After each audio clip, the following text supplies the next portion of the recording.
Hello, everyone, and welcome to What's the 411 Sports. I'm Keisha Wilson. And I'm Mike McDonald. We have a jam-packed show today, Mike, and we're going to start off by saying congratulations to the Basketball Hall of Fame class of 2016, which includes members Allen Iverson, Shaq Izzo, Shaquille O'Neal, Sheryl Swoopes, Darell Garretson, Tom Izzo, John McClendon, Zelmo Beaty, Ming, Jerry Reinsdorf, and Cumberland Posey. Congratulations, guys. And to start off, following that announcement, we are going to talk about the U.S. National Women's Soccer Team. Mike, 5 members of the women's team, including names like Hope Solo and Alex Morgan, filed a wage discrimination action with the Equal Employment Opportunity Commission, say that 5 times fast, abbreviated the EEOC, claiming that while they have generated more dollars in revenue than the men's soccer team, they are paid about 25% less. Mike, what do you think about this, and do you think their claim has any merit? I think it does, and I think that the irony is that the women have gone ahead. They've competed for, well, not championships, but gold medals and the World Cup. They're a contender year in, year out, well, every 4 years for the World Cup. And they've gotten a lot more exposure, whereas the men's soccer team, they don't stack up with Italy, Germany, England, some of the powerhouses, Brazil. Yes. And I think that it's not fair. It's not fair that these women are in this position, that they're making this much. When you look at the math, and I don't know specifically what the numbers are, but I did look up the articles on it. And when you look at the math, and when you look at the numbers, it's a big discrepancy. And I think for Hope Solo and her teammates and all these other women that are involved in this lawsuit, I think that it does have some merit, and I think that they should go forward with this. And it's not just about money. I think obviously that's they're trying to get paid. There's no question about that. Sure. But I think it's also comes down to a matter of respect. There's no question. Oh, it's undoubtedly. What they have to prove is that they're doing the same amount of work as the guys are being paid less. And from what I can tell, they definitely have grounds on that alone, because I haven't seen any reports where the men are doing anything differently, anything more than the women are doing to garner more money. And I just really, I'm going to try not to go off on a tangent here, but I just really, as much as I am proud to be an American citizen, I just find there's so much hypocrisy, and that we are very quick to tell other countries how to operate, what's best, and how they should treat their citizens. But here we are in our own country, and there's a saying that you shouldn't worry about anybody else's business unless your house is clean, and our house is not clean. I mean, we still have people living in poverty. We have people who are not afforded a quality education, and here we are having to battle, opportunities being available for everybody. There's opportunities for a select few, and then, you have women and minorities who have to kick and scratch just to get that opportunity that's so affordable to, a smaller demographic. And once they get there, and I'll say we, because I am included in the women and minority category, we have to work twice as hard. And then once we get there, we're still subjected to unfair wages, and maybe limited growth opportunities. So I really hope that this is an eye-opener for the nation and the powers that be to really think about what they're doing and really start to change what seems to be a systematic form of oppression that's legal. So I really applaud the women for taking the stand. And one thing I'm curious about, why there's only 5 named in this suit. Where are the other women on the team that are standing up? Because I'm assuming that they are subjected to the same conditions as Hope Solo and the other 4 complainants. Yeah, I noticed that. I was surprised that there weren't more names listed in the lawsuit. And the other thing is that for me, I think the big thing is that women's soccer over the course of the last really 3, 4, 5 years, it's gotten so much exposure. And I think just because they're going out there and they're like, a lot of people watched that World Cup when they lost, or they beat Japan. I forget who they beat, but it was Japan. They beat Japan a couple of years ago, and what they've done, people are interested in it, and people are really focusing on it, and I think that they've done a lot of good things. Come summertime, every 4 years when the World Cup comes around, there's a high expectation level. Whereas with the men, we don't know whether or not they're going to actually make the World Cup because soccer is not really one of the more popular sports here in this country. Yeah, it's crazy, and the fact is I can name about 2 or 3 women's players, and I can't tell you who is really on the men's team, and I think that says a lot. And I looked at some of the numbers, and where the women's team, who has won gold medals in World Cups, is getting paid. The men are getting paid 3 times more than they are in some instances. Something's got to change, and I applaud the women. And real quickly, I will correct myself. It's really not just the last 3 or 4 years where women's soccer has been big here, or at least where they've started to make moves. I remember it was years ago, and I think it was back to the 90s when Brandi Chastain was the woman. Remember when she took off her top, right? Yeah, I remember that. So this isn't something that's just been so recent. This has been going on for a number of years where they compete against the best of the best. No question about it. I saw something as early as 1996 where there was this disparity between the men and women. So go girls. I hope I hope that I applaud you for standing up, and I hope that everything works in your favor. You deserve it. Well, Keisha, in NFL news, we talk about him every week because this has been a big story, but Colin Kaepernick, now the story has come out that John Elway, the general manager for the Broncos, was going to show some interest in bringing Kaepernick into Denver. It comes down to money, and Kaepernick does not want to take a pay cut. It's looking, and the news changes every day. The story is changing out of San Francisco whether or not he's going to wind up in Denver. But right now, it looks like he might not. Do you think Colin Kaepernick should take a pay cut to go play for the Broncos? I'm going to preface this by saying nobody has ever offered me $12 million to do my job, and nobody's asked me to take $5 million less. So my perspective may be a little different, but I think this is a conversation similar to Carmelo Anthony, where Colin Kaepernick really has to determine what he values most. Is it the money or the championships? And to me, it's a no-brainer. I think Kaepernick should just take his talents and go to Denver. He is not happy in San Francisco. He's made it very clear.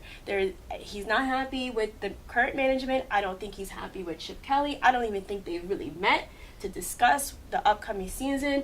And if you have a chance to go to a Super Bowl winning team headed by John Elway, who is not only really respected as a general manager, as executive, but he is one of the best quarterbacks to ever play the game, and that's widely recognized.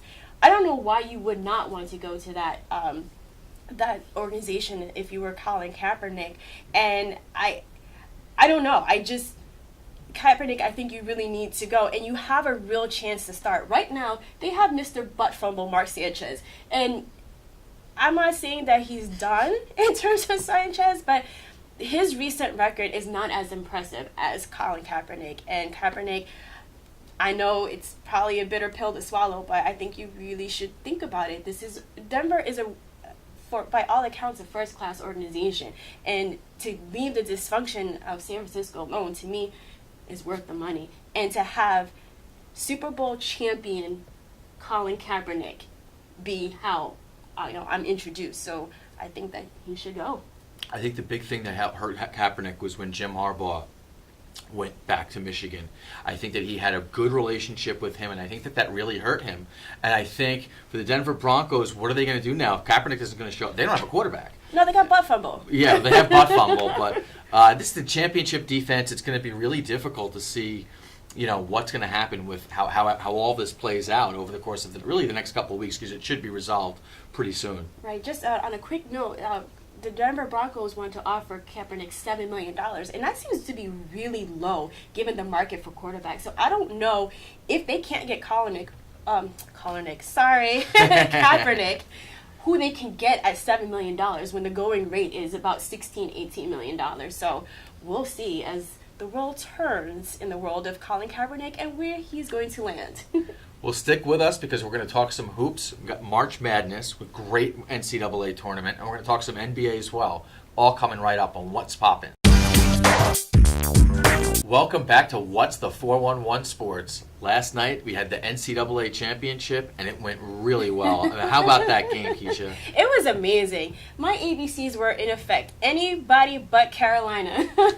That's right. I have a lifetime supply of haterade for University of North Carolina, and I was not sad to see them lose at all. But I will be objective and say that they did really play a really great game. It was fun to watch, and really big shout out to Villanova, not only because they beat the Tar Heels, but they executed their game plan to near perfection.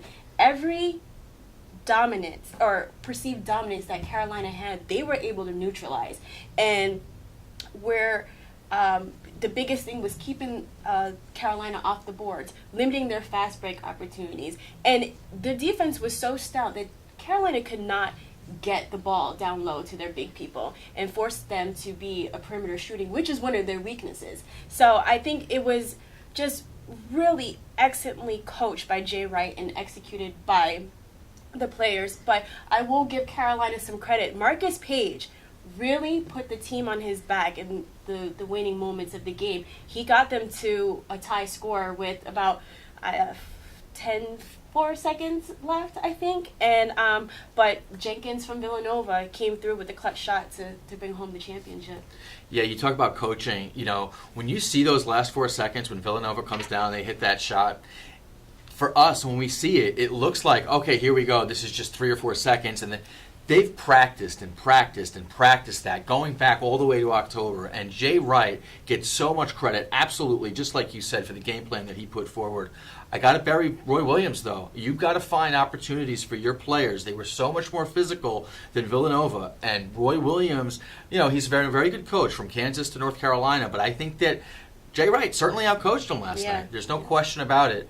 And for all the games that we watch, for me at least, for the rest of my life, I may never see a buzzer beater like that to finish a championship game. Yeah, people are talking about this is one of the best finishes in tournament history. People had made some other games like Indiana Syracuse, the UNLV versus Duke, where it was the 40 minutes of hell by Coach Nolan Richardson. But it was a lot of fun to watch, and especially after the lopsided victories in the Final Four, this was really, really great to see. It was really, and the whole tournament too. It really was just a lot of surprises throughout. Michigan State lost in the first. It was crazy. It was pure madness. I loved every moment of it. My bracket was busted, but it was really great. Sad that it's ended, but can't wait till next year. So we're going to stay on the hardwood, but we're going to go to the NBA side of the house. And Blake Griffin returned to the Los Angeles Clippers lineup on Sunday, April 3rd. And it was his first game in 50 games since he was sidelined since December with a torn quadricep, a hand injury, and then he served a suspension.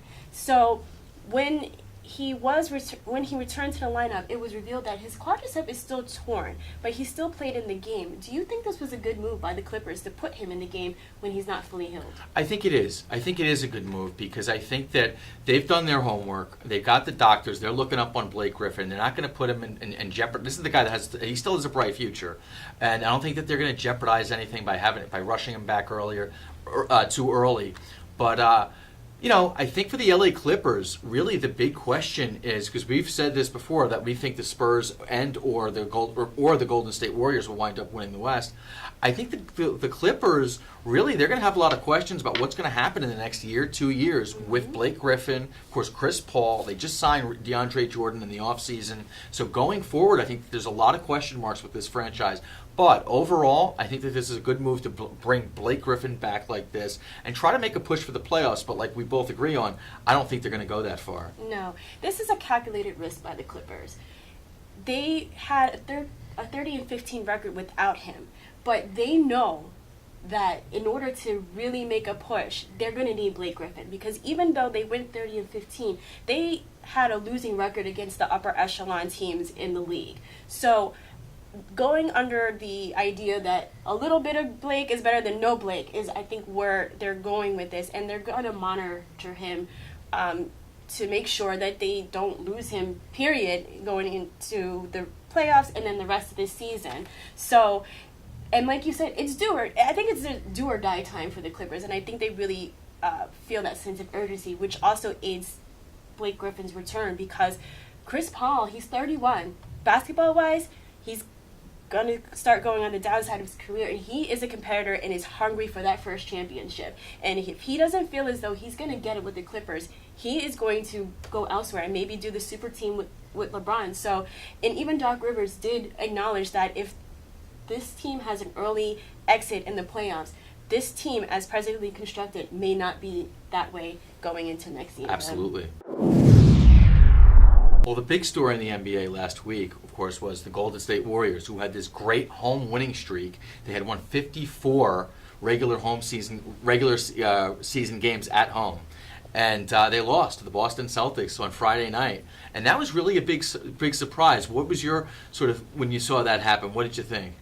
Well, what was surprising that the Boston Celtics, that was the second game of a back-to-back.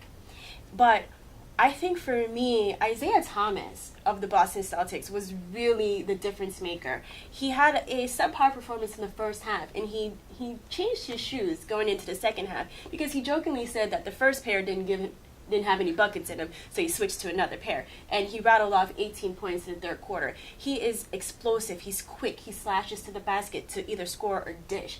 And I felt as though when he really got going, it brought the energy to the Celtics up to match it. And then you saw them really just scrapping and clawing, getting all the rebounds, all the loose balls, fighting. And I think that, they really, really wanted it, and just got the Warriors and got the best of them. And I think there was a little signs of fatigue.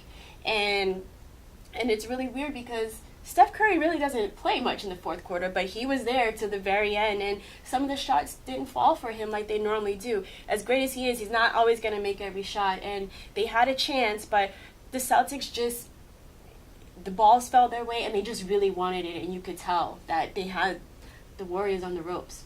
I think a big thing what happened with this game, for the Boston Celtics, this is a team that can make a push in the East. They won't win the Eastern Conference, but they can certainly win a series. Give a team like Toronto, not Cleveland. I don't think they would beat Cleveland, but give a couple of these teams a run.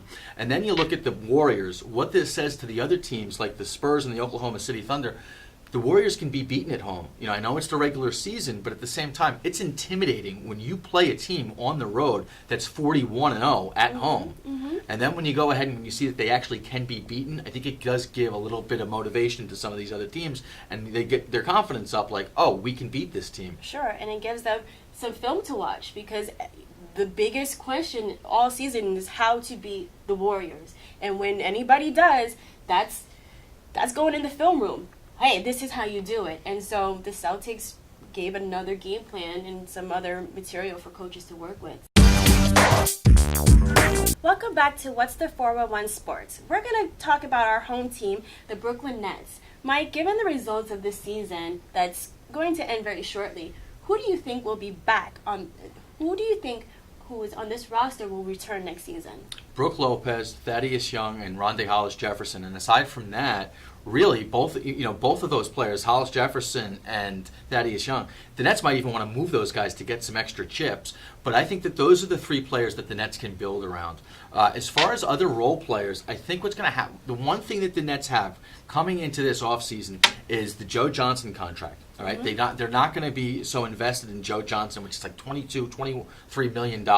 So they're going to get some extra money. Sean Marks is going to have some opportunities here to go ahead and get some extra players. Now, the one thing that we all know with the Nets is that they're not going to have a draft pick coming up, and they are handcuffed a little bit, but that doesn't mean that they can't make significant upgrades with the roster. And as we've pointed out, and you've said this often, the Nets, they're not devoid of talent. They do have some players that they can sort of build with for this future, aside from the guys that I mentioned. But I think those are the most important three players. Yes, I agree with you. I think Lopez, Thaddeus Young, and Hollis Jefferson will come back. I also think they should keep Sean Kilpatrick.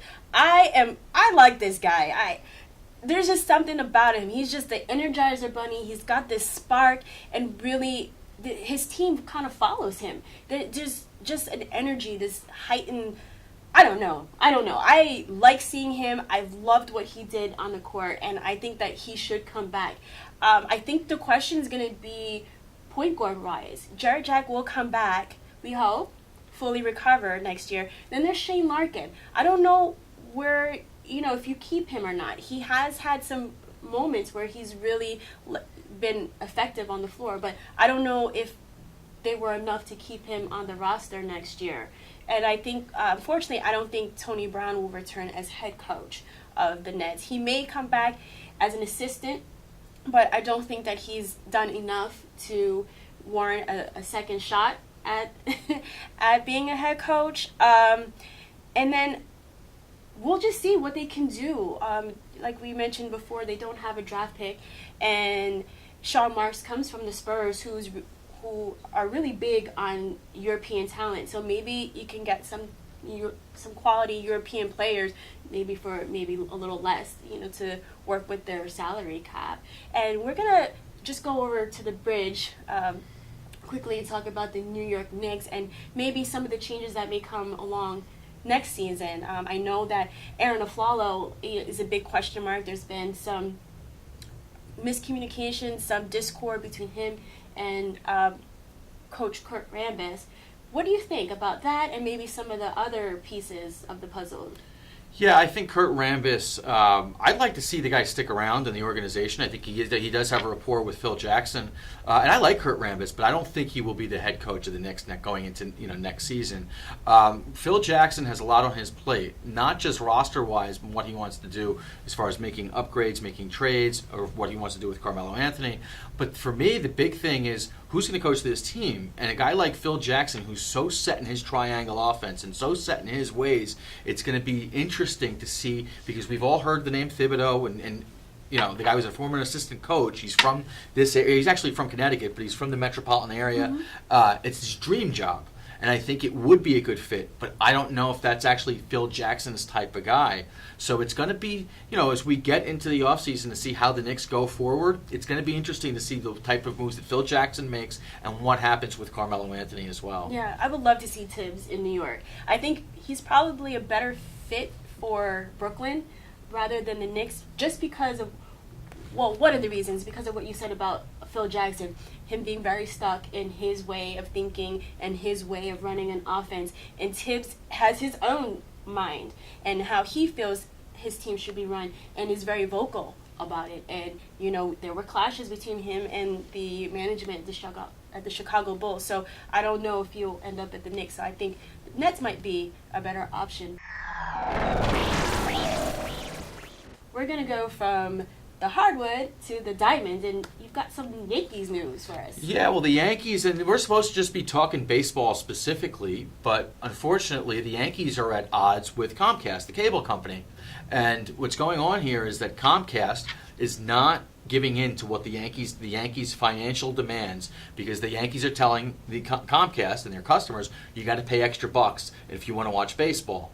And unfortunately, what's happening is that the Comcast customers, they're getting blacked out. They're not getting their Yankee games, and I think that this is really ugly that we have to deal with this at the beginning of the season. Right. Currently, about 900,000 customers are without the Yes Network, and therefore are not able to watch the Yankees game. And I find it hard to have sympathy for these people, for these two companies. These are multi-million-dollar companies, and they're squabbling over more money. And who gets hurt? It's the customers. Opening day has come and gone, and the Mets lost to the Kansas City Royals, and then the Yankees also lost to the Houston Astros. What do you think about the futures of both these teams?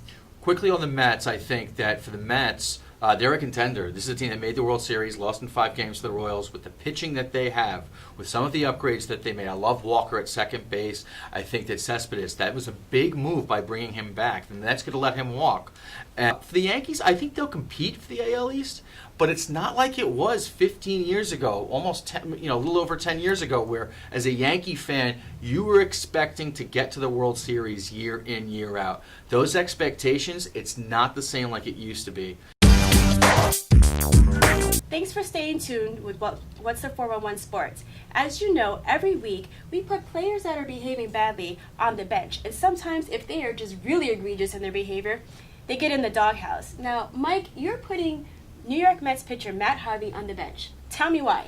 I'm putting Matt Harvey on the bench because I don't like how he responded to the New York media after they covered this issue with his urinary infection and everything. Now I get it; it's personal, and the way that the tabloids here in New York sort of cover it was very childish. At the same time, I'm not really happy with Matt Harvey's act, and this is going back a number of years. First of all, you can't box out the media here in the Big Apple. It's the biggest city in the world. You can't do that. And then on top of that, he had the issue with his agent Scott Boras going into the postseason last season, where they were going to shut him down. And that sort of brought some controversy with Matt Harvey. I like watching this guy pitch. I think he's got so much talent, and I still think that he has a really bright future. But you got to loosen up a little bit. You can't be. You just get a grip. That's the way I see it. Yeah, I agree. He's being a little sensitive. Look, he's been in New York long enough to know how the New York publications work. Maybe it's my sophomoric sense of humor at times, but I thought they were pretty funny. And I think that he should have known the minute that he let the world know that he was having a problem because he was holding his water too long, he should have almost kind of expected it, that it was going to make headlines and they were going to, have some fun. I don't think it was mean-spirited. It was just childish, and nobody's immune. I mean, even some of the most serious acts of violence or serious pieces of news, they have some kind of weird humor or twist in the headlines. So, Matt Harvey, I understand. You should just be a little less sensitive because, this is the same song and dance between celebrities and the media. When people are writing about how great Matt Harvey is, how he's the Dark Knight or the Dark Knight, the King of New York, he doesn't come out and say, "Oh, please don't say that about me." He likes that. He gobbles it up. So you got to take the good with the bad. And Matt Harvey, if it's going to make you feel any better, I have an admission, Mike. I, too, know it's like to be so focused on work that maybe, you don't use the facilities as much as you should. There it is. It's out there. New York Post, Daily News. You want to write about it? Great. Make all the headlines you want. Matt Harvey, you're not alone. Welcome back to What's the 411 Sports. I hope you're ready because here are the events in the pipeline. The Brooklyn Nets will close the regular season with 2 games at the Barclays Center. The first one on April 11th against the Washington Wizards, and the last game will be April 13th against the Toronto Raptors. And the WNBA draft is coming up. It's going to be April 14th at the Mohegan Sun up in Connecticut. And that's going to be on ESPN2 for the first round. And then for the second and third round, it's going to move over to ESPNU. That's April 14th, the WNBA draft. And before we close, we would like to mention that at the time of this taping, the Women's NCAA Championship game, which features UConn versus Syracuse, was not underway, but we wish the best to both teams and congratulations to the winner. The average text takes your eyes off the road for nearly 5 seconds. At highway speeds, that's enough time to travel the length of a football field. Stop the texts, stop the wrecks. Well, Mike, this is the time where we have to say goodbye to all of our TV friends. But don't worry, you can keep up with us until we meet again next week. You can follow us on Twitter and Instagram, like us on Facebook, and subscribe to our YouTube channel, all at 411 Sports TV. I'm Keisha Wilson. And I'm Mike McDonald. Thank you for joining this week, and we'll see you next week.